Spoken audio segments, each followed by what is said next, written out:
My hat, please.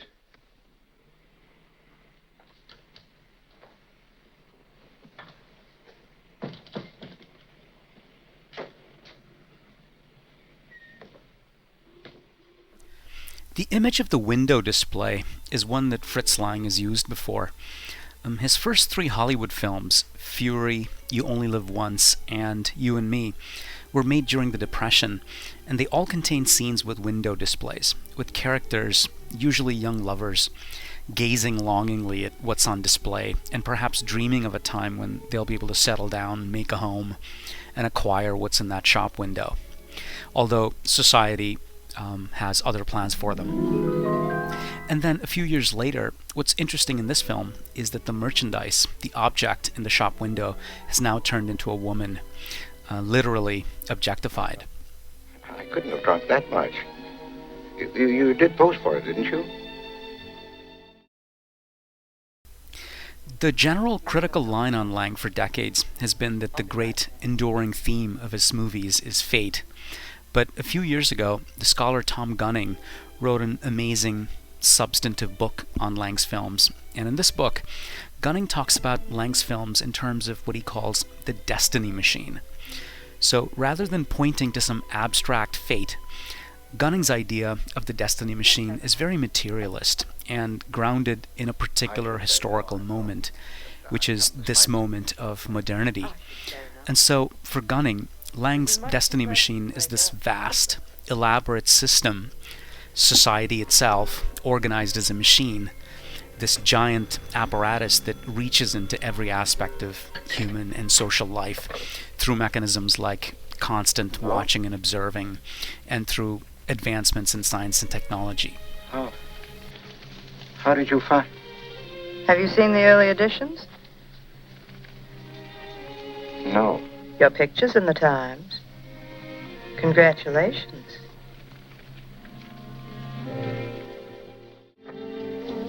We can't afford to overlook one detail. We've got to think of everything in advance. Remember that. I will. In this film, there's passion, or an undercurrent of passion, but what seems to interest Lang here are the traces of that passion, the traces that passion leaves, and how the characters, both good and bad, bring a real method, a system, to tracking these traces and interpreting them so they can scientifically construct a picture. The keen-eyed Inspector Jackson found some on a wire fence over which the body was dropped. He probably scratched his hand lifting it over. Yes, but a trace like that on a barbed wire fence, could that be enough to be of any use? Did I say a barbed wire fence? Didn't you? No. This is true of the police, but it's also true of the blackmailer, played by Dan Duryea, in a typically wonderful, creepy, oily role.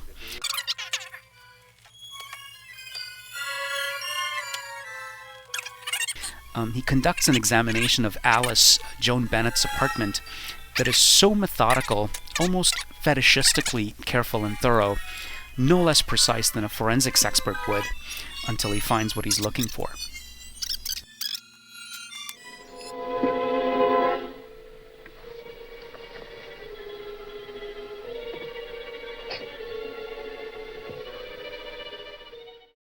We got casts of his shoes going and coming.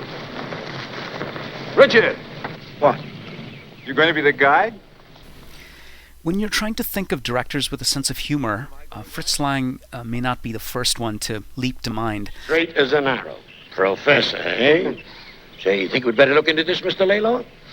But I find this film, in its own ironic and grim way, to be quite funny.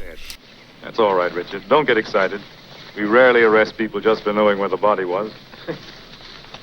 For example, the scene with the Boy Scout in the newsreel. I was practicing woodcraft in the woods just off the Bronx River Parkway extension when I found Mr.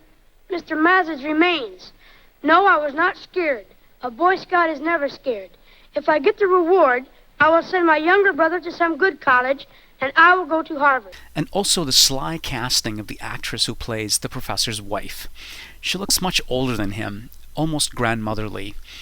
And I'm pretty sure Lang did that wickedly to establish a contrast between her and the young and attractive siren played by Joan Bennett. Will you miss me? Every minute of the day, every second of the night. My also get a kick out of the single-minded purposiveness that Lang brings to this film. The movie has this driving inevitability that I both admire, and when I step back a bit, I find it a bit comical and something to chuckle at. Andrew Sarris, comparing Renoir's The Human Beast with Lang's remake, Human Desire, he wrote, "If Renoir is concerned with the plight of his characters, Lang is obsessed with the structure of the trap."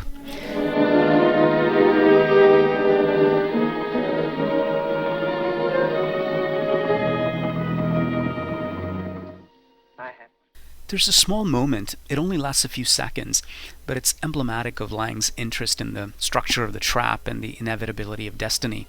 And that's when the professor walks through two door frames, the bedroom and the bathroom, in order to wash off the scissors. Not only is the frame a sign of confinement, but the camera is already in the bathroom, which is a sign of inevitability, and the camera is ready and awaiting the character to make his way through the doors and the bedroom and into the bathroom. The film is full of little bits of business like this. So, as the trap performs its work, time is almost like an index. It's this constant reminder of the work. It's 10:30, sir. Oh. Both the men's club and Wanley's home seem to always echo with ticking clocks. And also there's a great, striking, luminous clock outside Alice's apartment. And every time a character enters or leaves the building, the audience can time code the march of this fateful night.